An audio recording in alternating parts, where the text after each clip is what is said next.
I once sat at a dinner party, watching a couple laugh, and somehow knew with absolute certainty that they were going to break up.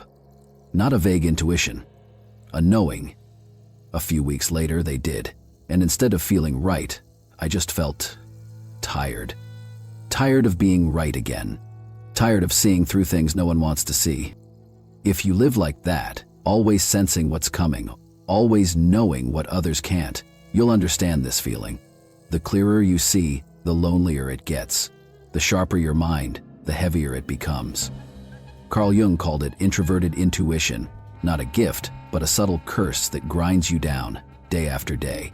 This video is for those who live with a mind that never shuts up and who are paying the price for it.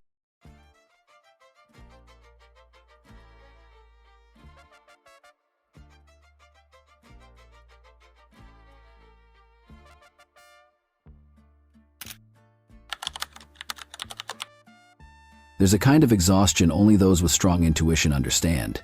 It's the fatigue of seeing things before they happen and knowing no one will believe you. You sense something's off, a glance, a tone, a silence hidden between words. You say it out loud and people laugh. You're overthinking again. Weeks later, you're proven right. But there's no satisfaction in it, only weariness. Right again.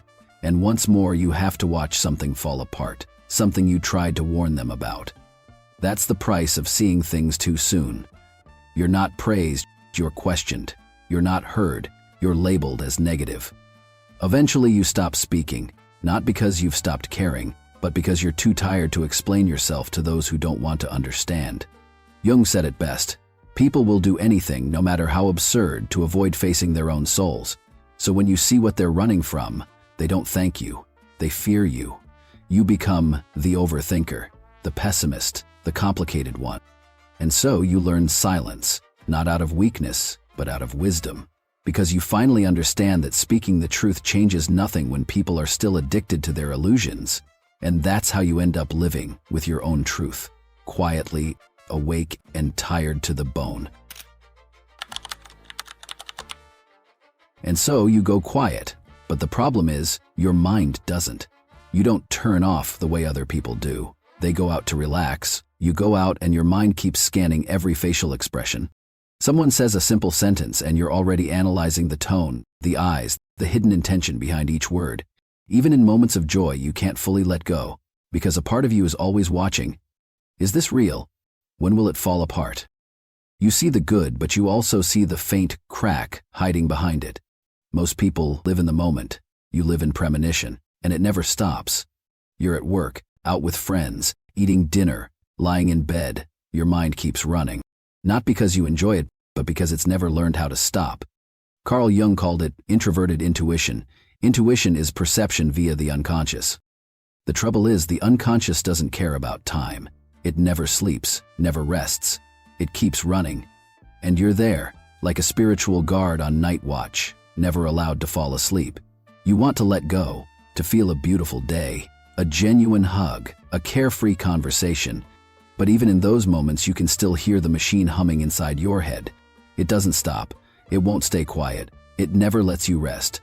And over time, joy stops feeling like joy. It becomes just another brief intermission, interrupted by that tiny flicker of doubt that you can't help but see.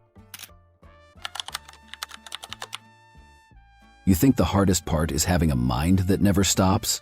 It's not. The real exhaustion comes when you try to share what's going on inside and no one understands. No one listens long enough to.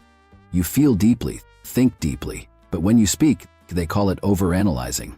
You see intentions behind words, emotions behind smiles, but when you point them out, people dismiss you. They laugh, change the subject, or worse, they look at you like something's wrong with you. And slowly, you start doubting yourself, not because you're wrong, but because being misunderstood again and again makes you stop wanting to try.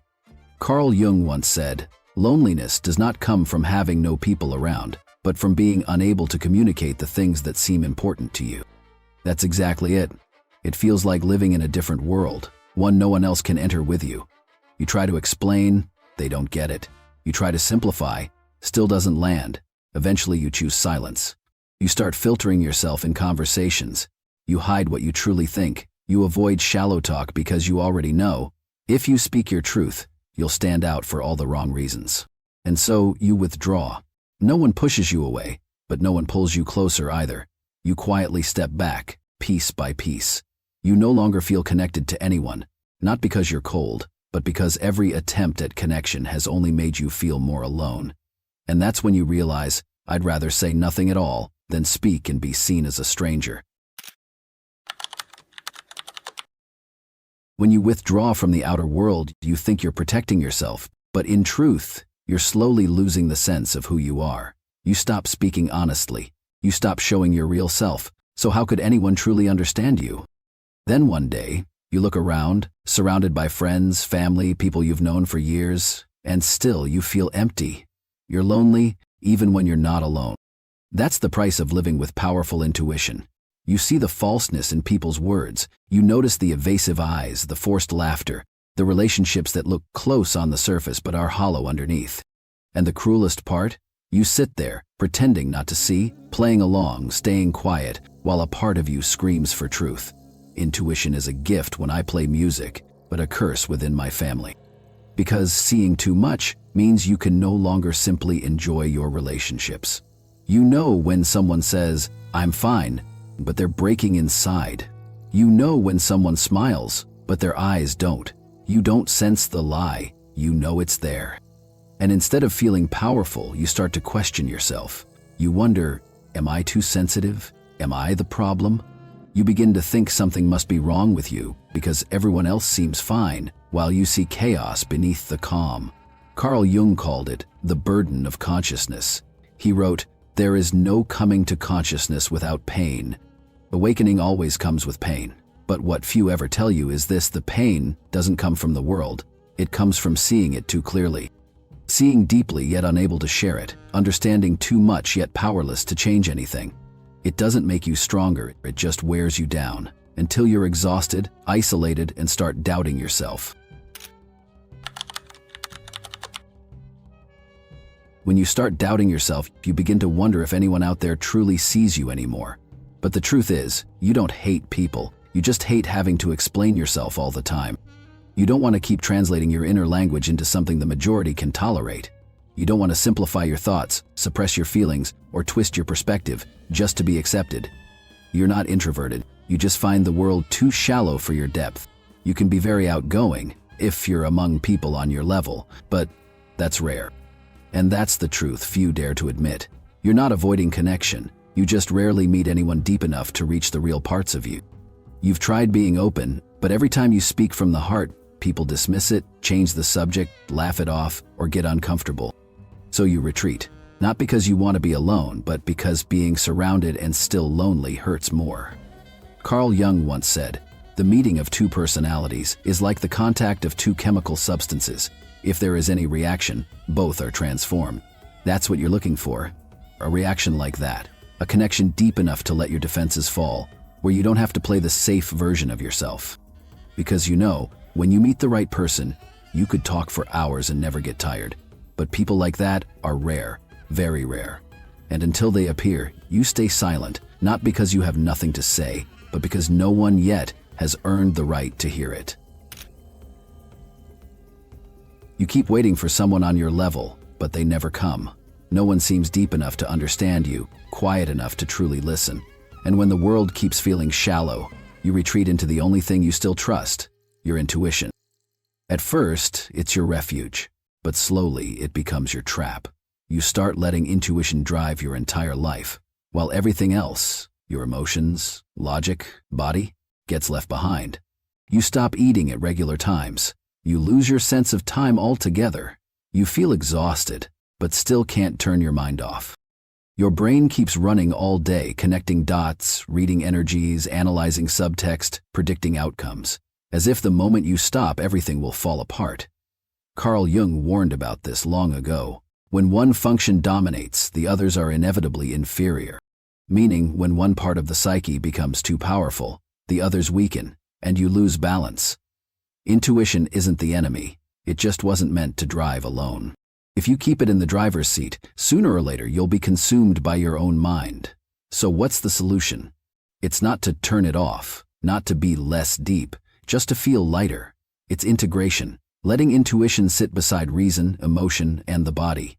Jung put it clearly, wholeness is not achieved by cutting off a portion of one's being, but by integration of the contraries. There is no part of you that's unnecessary, but when one grows too dominant, it turns into a monster.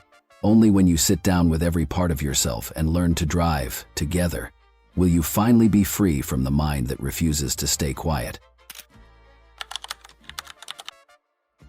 When you finally realize that intuition shouldn't be driving alone, the next question becomes, then how do I live with it without going insane?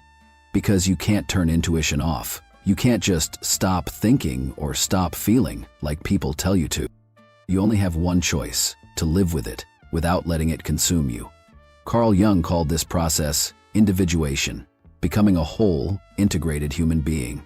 The privilege of a lifetime is to become who you truly are. And to live with intuition without losing yourself, you need three things. First, grounding. Root yourself in the present. You can't live entirely in your head. You must return to your body. Feel the wind on your skin, hear the birds, smell the coffee, notice the warmth of sunlight. Don't interpret, don't analyze, just feel. If you don't learn to feel through your body, you'll drown in your thoughts. Second, transformation. Let intuition flow outward. Write, paint, play music, speak, create something. Don't let those images, insights, or emotions keep looping inside your head. Intuition wasn't meant to stay trapped. It was meant to be transformed into something tangible. Turn perception into expression. That's how you stay sane. Third, emotional boundaries. Know what's yours. If you don't, you'll become a sponge, absorbing every emotion around you. Someone's sad, you're sad. Someone's angry, you're angry, until you're drained and you don't even know why. I had to learn how to tell what sadness was mine and what I was absorbing from others. This is survival-level wisdom. Not every feeling you feel is yours. Intuition is a part of you, but you are so much more than that. To live fully, you must teach each part of yourself how to coexist, to work together, like a team. That's when intuition stops being a curse and becomes a compass. Living with intuition isn't about killing it, it's about learning to live with it without dying a little inside. But even after all the balancing, grounding, and emotional boundaries, there will still be nights when you sit alone, look around, and quietly ask yourself, does anyone really understand me? And sometimes the answer is, not yet. Not yet, not because you're wrong, but because you woke up first. You feel earlier. You see more clearly. You understand what others haven't touched yet. The world calls you weird, too much, overthinking, only because it hasn't yet seen what you've already seen. I'm not crazy, I just feel things more deeply than most. That's the sentence many intuitive souls have to whisper to themselves just to stay sane. You're not strange, you just have a mind and a heart that woke up earlier than the crowd. Carl Jung once said, there is no coming to consciousness without pain. You woke up first, so you felt the pain first. And because of that, you also felt the loneliness first. But that's okay. Sometimes all it takes is staying true to yourself, long enough for the right ones to find you. Maybe in real life, maybe through a line of writing, maybe just through a shared glance across a quiet cafe. And in that moment you'll know, they see it too. Until then, keep living as you are, because sometimes the very thing that exhausts you is the same thing leading you home. No need to explain, no need to shrink yourself. Just keep walking, following your intuition, consciously. If you saw yourself in these words, maybe you're not as alone as you think. Maybe we're just walking the same path, in silence. And if this reached you, leave a sign. Share it with someone who might understand. Because sometimes, one small act of sharing is how deep souls find each other.